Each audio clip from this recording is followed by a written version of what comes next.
Obrigado. Meus irmãos, para mim é um motivo de muita alegria. Para mim é um motivo de extrema gratificação estar aqui com vocês, não só pela amizade que tenho com o Reverendo Cid. Afinal, se hoje eu sou secretário executivo do Plano Missionário Cooperativo, eu, de certa forma, devo isso a ele. Quem criou o PMC é ele, então a culpa de tudo é dele. Então, vocês depois cobrem dele as coisas. Mas é muito gratificante estar aqui com vocês. Celebrar a Deus, cantarmos a Deus, cultuarmos a Deus, é algo que deveria não só aquecer os nossos corações, mas também, acima de tudo, deveria nos ser motivo de grande riso e prazer. Pensar nisso faz com que a gente olhe, através da nossa história, a gente olhe através dos nossos dias, de que cada dia que passa mais, nós não sabemos mais celebrar. De cada dia que passa mais, nós não sabemos mais sequer festejar. Quando olha, por exemplo, para João capítulo 2, e a gente vê lá as bodas de Caná, a gente vê como Jesus não só multiplica o vinho, mas também restaura a alegria daquele casamento que simplesmente tinha acabado. Quando a gente olha para a história, a gente vê que os judeus passavam 7 dias celebrando um casamento. Se eram mais abastardos, a duração durava uma semana. Se eram menos abastardos, de certa forma sem tantos recursos, durava entre 2 e 3 dias. Mas nós hoje, no mundo ocidental, às vezes até com mais recursos, nós literalmente passamos um ano juntando recursos para bancar as festas de 15 anos dos nossos filhos, ou até mesmo dos nossos casamentos, para literalmente em 4 horas tudo acabar. Você já parou para prestar atenção nisso? De que muitas e muitas das vezes fazemos economias, muitas das vezes investimos muitos recursos para literalmente uma festa de 4 horas. Nós não sabemos mais celebrar. Nós perdemos a capacidade de celebrar. Os aniversários hoje têm hora para começar e hora para terminar. As festas hoje têm hora para começar e hora para terminar. Eu, como um bom nordestino, ainda lembro quando íamos para a terra de meus pais, no caso do Barreirinhas, dos Lençóis Maranhenses, ou Caxias, a terra de minha mãe. Quando eu ia para lá, os aniversários duravam às vezes 2, 3 dias. Porque as pessoas antigamente sabiam celebrar. Hoje a gente perdeu isso tudo. Perdemos, parece que o tempo e o não mais investimento em estar junto acabou nos levando a perder a capacidade de celebrarmos uns com os outros e principalmente de celebrarmos com Deus. E aí, na manhã de hoje, eu vos convido a ler um texto muito conhecido de todos vós, que eu acho que vocês até vão recitar de cor e salteado, que é justamente o Salmo de número 100. Abra as suas Bíblias e vamos todos juntos recitar o Salmo de número 100.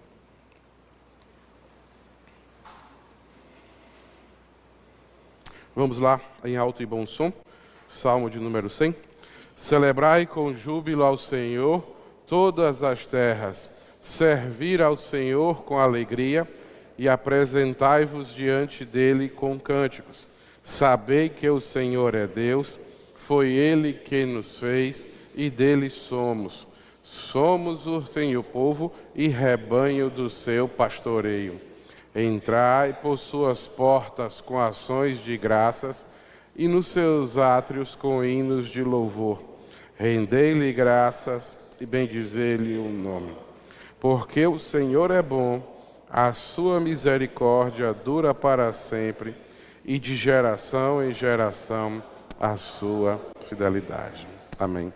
Deus eterno, Deus de amor, dai-nos da tua palavra, não só de forma cognitiva, para que venhamos a entender o que o texto nos diz, mas de alimento para as nossas almas. Carecemos disso, ó Pai, para podermos viver, não só o viver de respirar, mas o viver do cotidiano de nossas vidas. Que ela seja alimento para nós, que ela seja a nossa instrução, mas acima de tudo, que ela seja o reavivar dos nossos corações. Te louvamos em nome de Jesus. Amém, Pai. Meus amados irmãos, poesia é algo que encanta, eu creio que a todos nós. Poesia é algo que, mesmo aqueles como eu, que não sabem fazer poesia, mas é algo que alimenta as nossas almas. E geralmente isso acontece por uma razão muito simples para todos nós. É porque a poesia retrata o cotidiano. A poesia nada mais é do que o melhor retrato que você pode ter de um cotidiano, quer seja de uma forma individual ou quer seja de uma forma coletiva. A poesia nada mais é do que o verdadeiro retrato daquilo que uma sociedade possa viver, ou daquilo que uma família possa viver, ou mesmo daquilo que uma pessoa possa viver. Para que a gente possa entender muito claramente isso, de uma forma muito exemplificada, se você olhar para o Salmo 51, você vai ver o drama que Davi tem após a morte de seu filho. E literalmente o fato dele achar que Deus o havia abandonado por conta disso. E dele suplicar, não retires de mim o teu espírito, mas de que o Senhor pudesse lavá-lo e de que ele pudesse ser purificado, para que ele pudesse então voltar a ver a salvação do Senhor e pudesse proclamar a salvação do Senhor. De uma forma individual, você percebe o drama que Davi estava vivendo e o vale da sombra da morte pelo qual ele estava passando. Se você olhar, por exemplo, para os salmos de romagem, que vai do Salmo 120 até o 132, você vai perceber a coletividade dos salmos.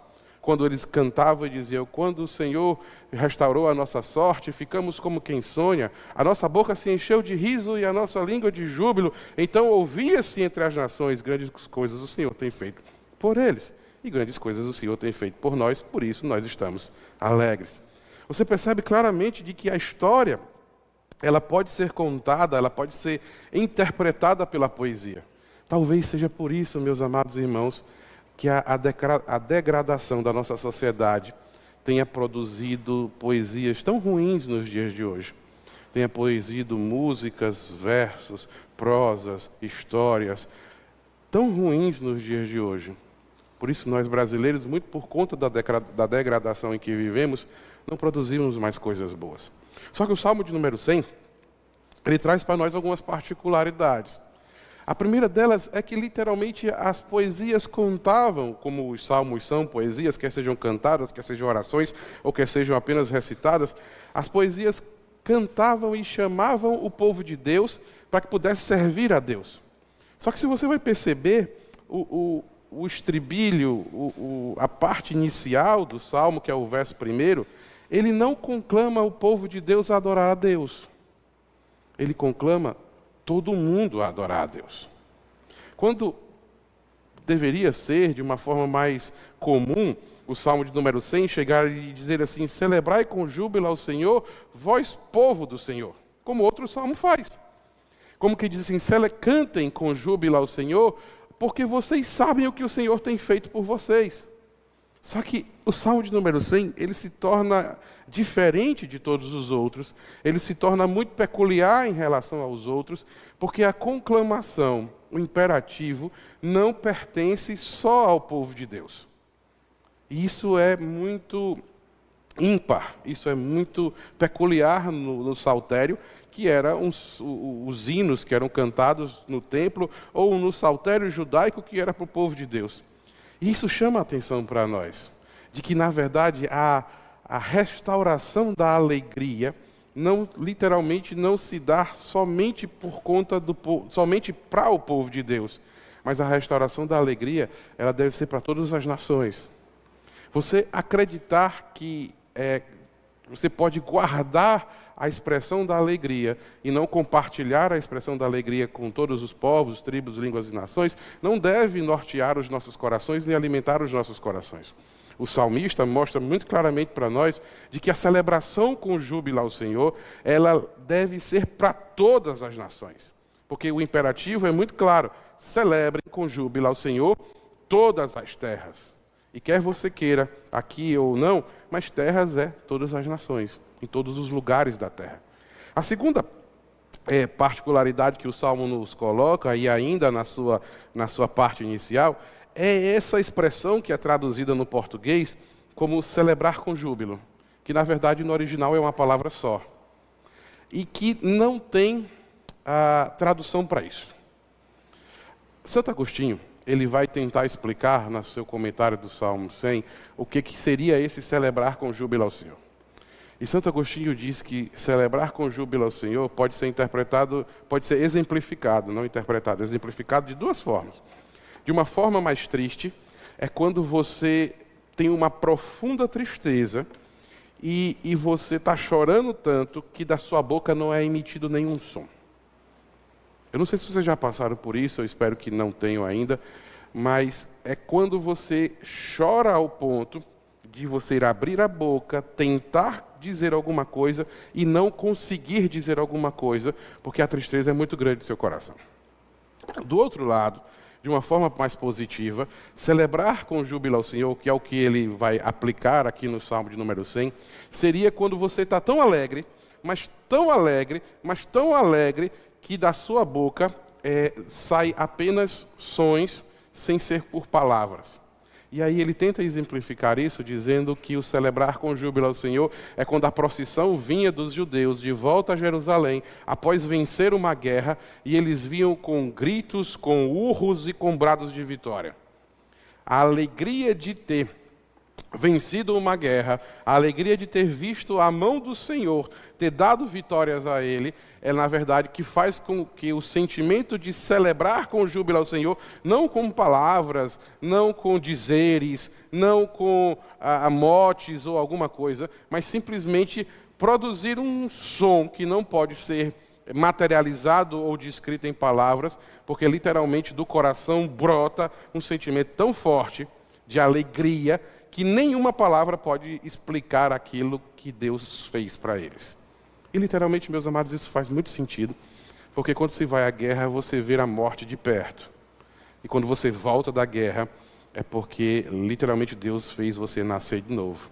E eles alegremente voltam cantando, jubilosos, voltam urrando, voltam tão alegres e felizes, porque o Senhor havia dado a vitória.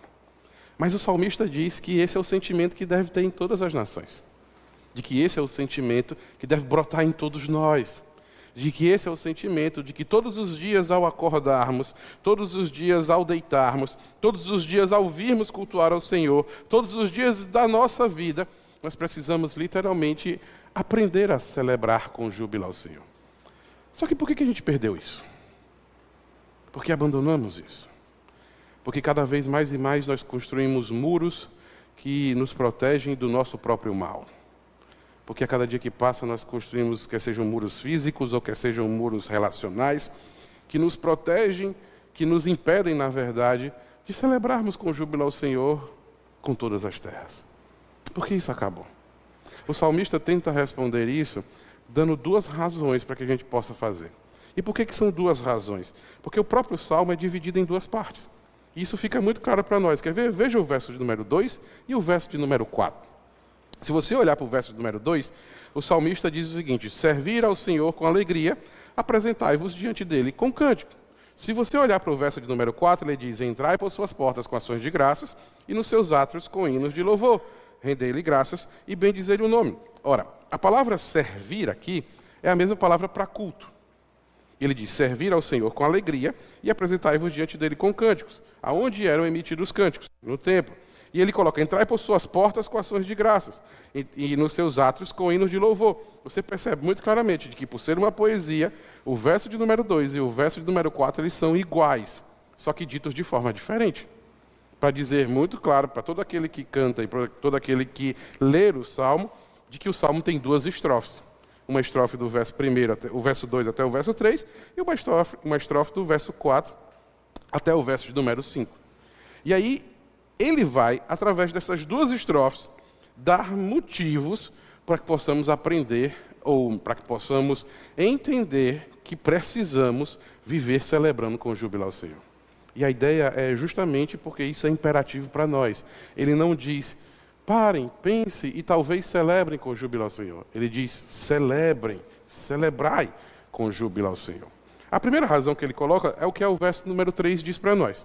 Ele chega e diz: por que a gente deve celebrar com júbilo ao Senhor? Ou por que todas as terras devem celebrar com júbilo ao Senhor? Ele diz por a simples primeira razão. Porque o Senhor é Deus, e foi Ele quem nos fez e dele somos. Somos o seu povo e rebanho do seu pastoreio. É como se o salmista estivesse dizendo para alguém que não cresce em Deus, alguém que não tivesse Yahvé como seu Deus, alguém que não tenha Jesus Cristo como seu Deus, ou alguém que talvez nem sequer creia que o Deus da Bíblia existe, ele chega e diz o seguinte: entenda uma coisa, você precisa celebrar com júbilo ao Senhor, porque se não for ao Senhor, você nem sequer existiria.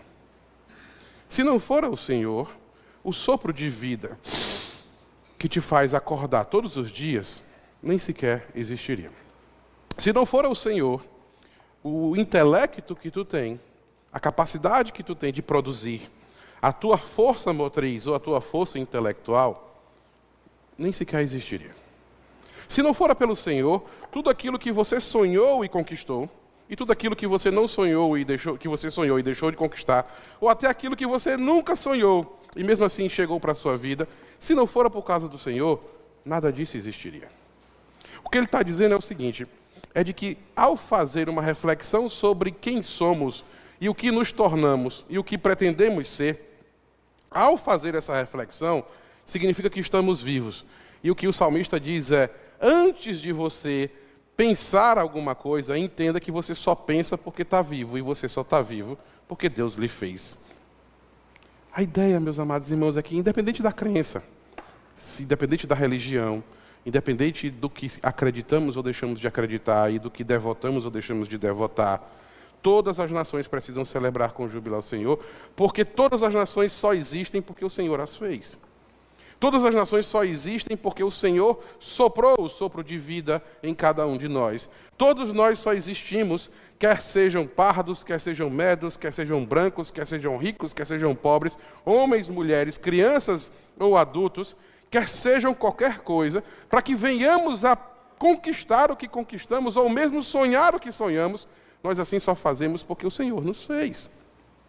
Então, antes de mais nada, entenda uma coisa, você só é o que você é, porque o Senhor te fez. Você só realiza o que realiza, porque o Senhor te fez. Ele é a causa primária de todas as coisas.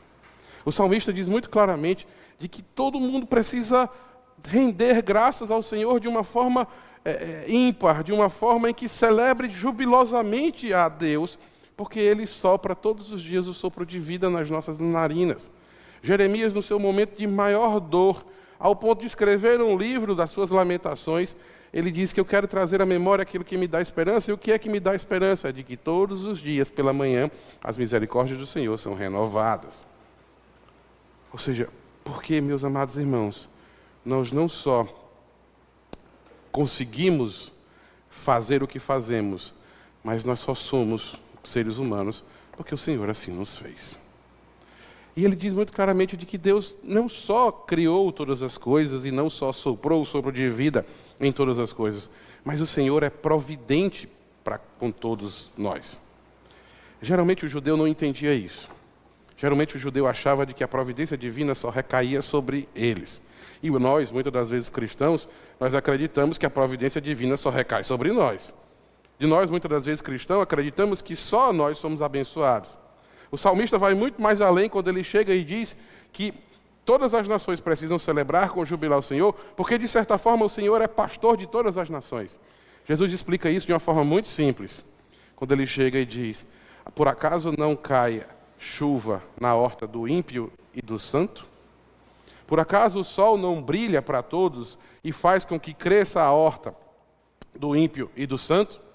Por acaso não é o Senhor que faz com que a terra gire?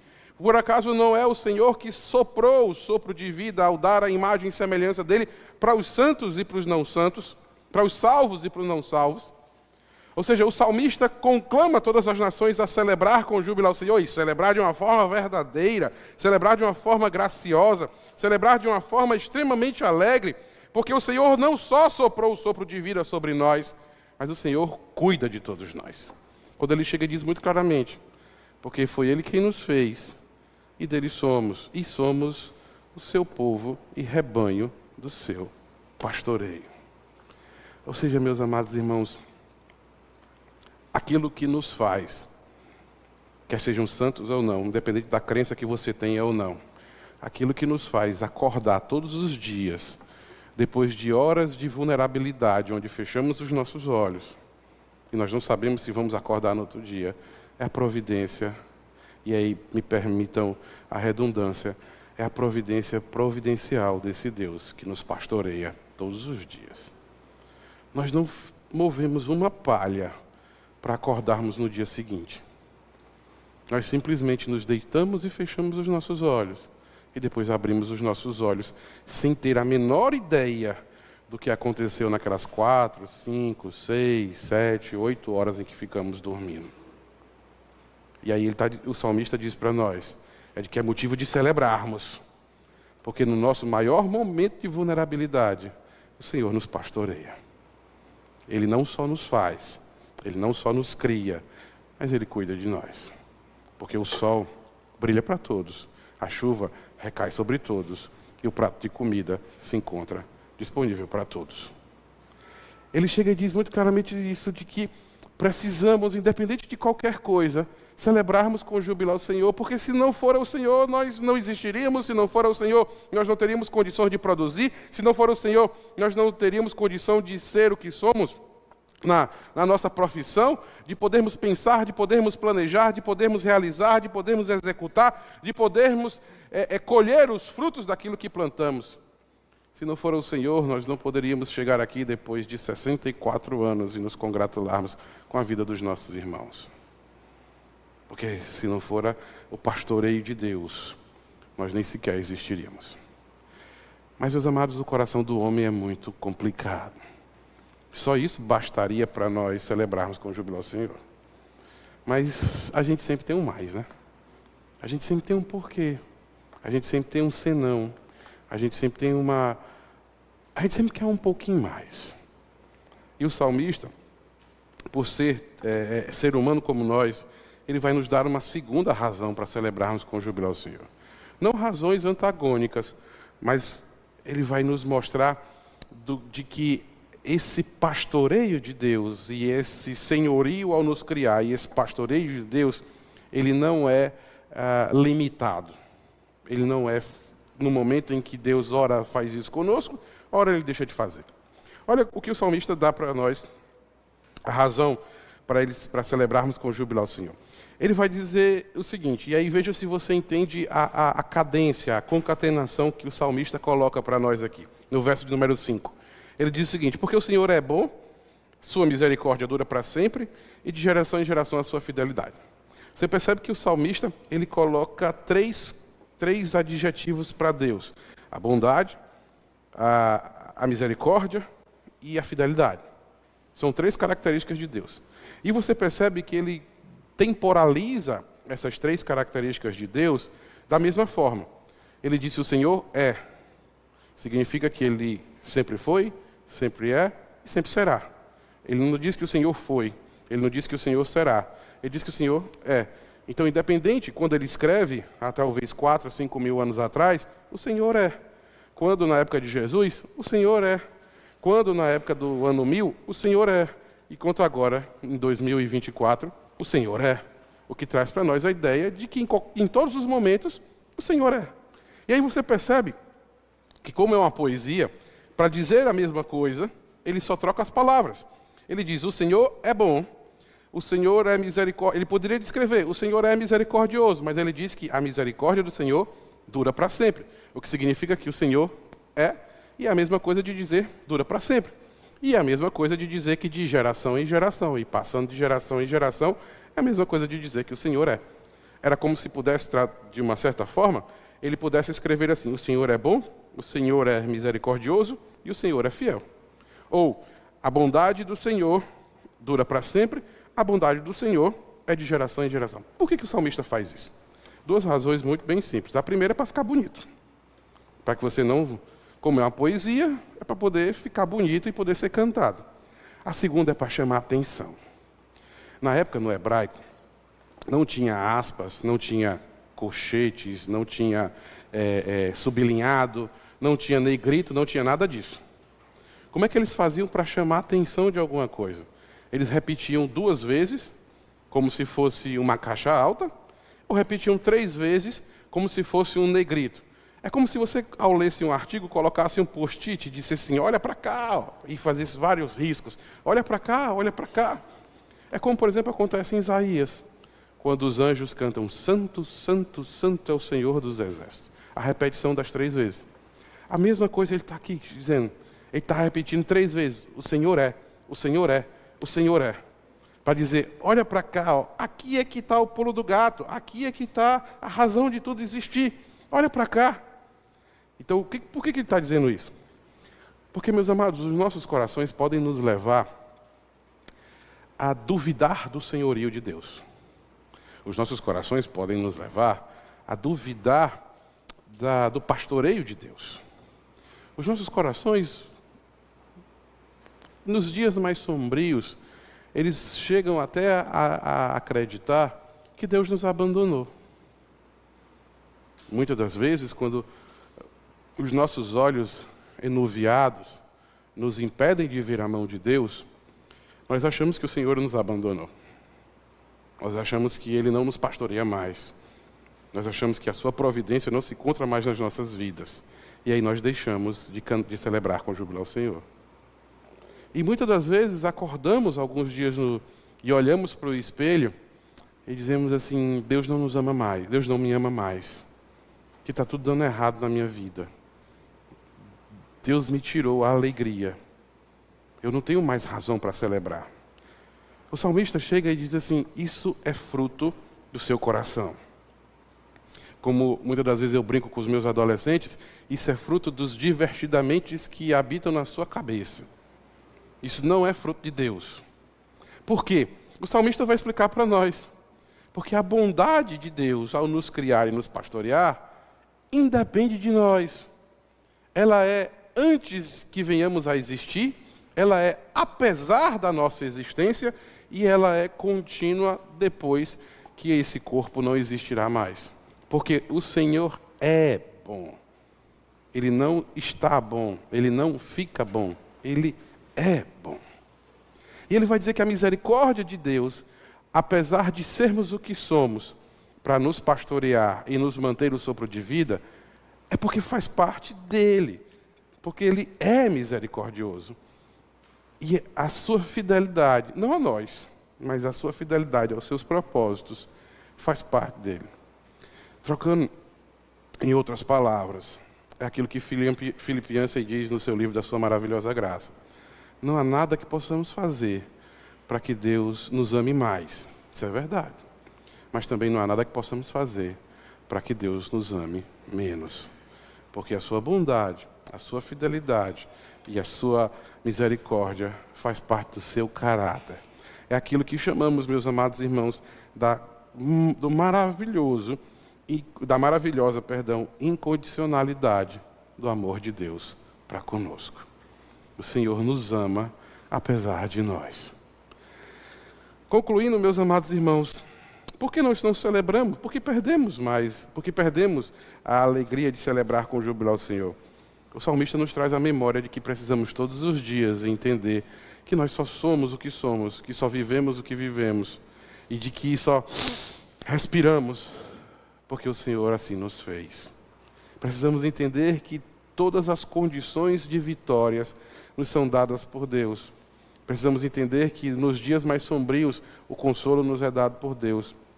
Precisamos entender que os braços, as pernas, a capacidade que temos de viver e de resolver o problema dos dias sombrios ou de nos alegrar nos dias mais quentes é porque o Senhor assim nos fez. E de que se não fora o Senhor, nós nem sequer existiríamos. Se não fora o Senhor, nós nem sequer provaríamos daquilo que chamamos de amor. Mas, meus amados irmãos, Ele nos dá a segunda razão, que é justamente que Deus faz isso independente de nós. Ele faz isso apesar de nós. Ele faz isso porque Ele é assim. Desta feita, eu vos convido a, todos os dias da sua vida, a você fazer um exercício e a fazer um teste de que celebre com júbilo ao Senhor. Sem se importar se os dias são claros ou escuros, sem se importar se alguém lhe fez mal ou não fez mal, sem se importar com absolutamente qualquer circunstância da sua vida. Mas celebre com júbilo ao Senhor, porque você tem plena certeza de que o Senhor te fez e de que Ele te pastoreia. De que a sua misericórdia, a sua bondade, a sua fidelidade estão sobre você todos os dias da sua vida, independente do que venha a acontecer. Celebre com júbilo ao Senhor, cante com júbilo ao Senhor, grite com júbilo ao Senhor, mostre para as pessoas de que Deus é Deus apesar de tudo que vivemos. E aí, eu quero fazer duas perguntas para você nessa manhã. A primeira delas é: você já conseguiu viver isso pelo menos uma vez na sua vida? Já conseguiu dedicar a Deus e louvar a Deus dessa forma? Eu não estou falando de cantar, não. Cantar, todos nós cantamos. Cantar é você ritmizar as palavras que você lê aqui. Não é isso que eu estou falando, não. Estou falando de botar para fora a alegria de enxergar o pastoreio de Deus na sua vida. Já conseguiu fazer isso pelo menos uma vez na sua vida? A segunda questão não é uma pergunta, mas é um desafio. Eu quero desafiar você a que você exercite isso na sua vida. Que você enxergue isso. Para que você viva isso. Para que você experimente isso de celebrar com júbilo ao Senhor. Independente do que você crê. Independente da forma como você crê. Independente de como você vê Deus ou não. Entenda uma coisa. Deus não é Deus porque você dedica algo a Ele. É o que Paulo diz aos atenienses. Ele não é feito por mãos humanas e nem é servido por mãos humanas como se alguma coisa necessitasse de nós. Mas Deus, Ele é antes que venhamos a existir. Então, olhe para Deus. Porque foi Ele que nos fez. E não só dele somos, mas somos o seu povo e rebanho, seu pastoreio. Que Deus tenha misericórdia de nós. Que o seu Santo Espírito nos inquiete todos os dias para que possamos aprender e experimentar a celebração com júbilo ao Senhor. Amém.